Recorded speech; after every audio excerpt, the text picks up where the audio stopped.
കുറച്ചൊക്കെ ഇരുന്നോളണം, വിമാനാണ്.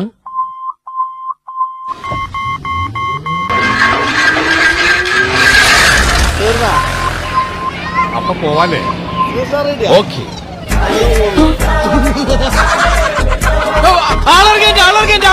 ആ എടപ്പിലി സ്റ്റോപ്പിലിട്ടാ. ബാക്കി വല്ലതും ഉണ്ടാവുകയാണെങ്കിൽ ആലുവയിൽ ഇറക്കാം. പിന്നെ പാപ്പി.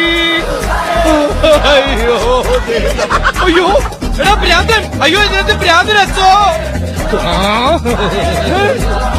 എന്ത് ഇയാൾ കളിക്കുന്ന സുനാപ്പി എന്ത് ഇത്രേ? അയ്യോ ആ കിട്ടിപ്പോയി. അർജുന ഒന്നും പറയണോ? ആളിറങ്ങി നിർത്തണോ? പോണോ?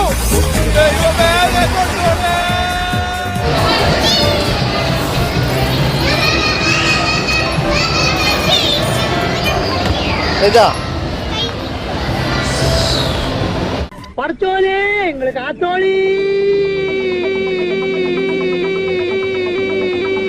ചെവിയും കണ്ടൂടാ, കണ്ണും കണ്ടൂടാ. ശിവനെ, ഇത് യാത് ജില്ല? താഴത്തുനിന്ന് എല്ലാരും പറഞ്ഞ അങ്ങോട്ട് കേരളാണ്. കൗതുക ലേശം കൂടുതലാണ്. മാപ്പാക്കാം.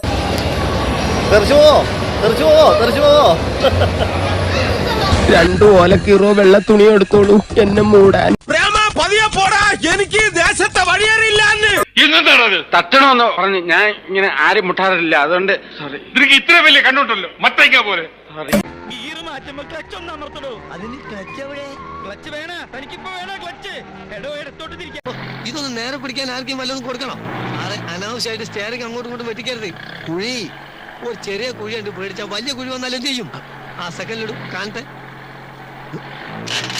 എന്താ പറഞ്ഞിട്ടാണ് പരിപാടിയാ? ദേ ഞാൻ പറഞ്ഞിട്ടുണ്ട് ഗിയർ മാറുമ്പോ ക്ലച്ച് അമർത്തണമെന്ന്. അപ്പൊ ആക്സിലേറ്ററോ? അത് പിന്നല്ലേ. ഓ, ഈ നടുവിലുള്ളതാണോ ക്ലച്ച്? എത്ര പ്രാവശ്യം ഞാൻ പറഞ്ഞിട്ട് താഴോട്ട് നോക്കരുതെന്ന്. പിന്നെ ക്ലച്ച് ഏതാണെന്ന് അറിയണ്ടേ? ക്ലച്ച് നിങ്ങളെ കാലിൽ ലെഫ്റ്റ് ആണ് ഞാൻ പറഞ്ഞില്ലേ? ഓ അത് ശരി. അപ്പൊ ക്ലച്ച് ഇടുമ്പോ ഗിയർ അമർത്തണം അല്ലേ? പണ്ണാൻ കട്ട. ക്ലച്ച് കുഴിച്ചിടുമ്പോ ഗിയർ വലിച്ചു എടുക്കണം.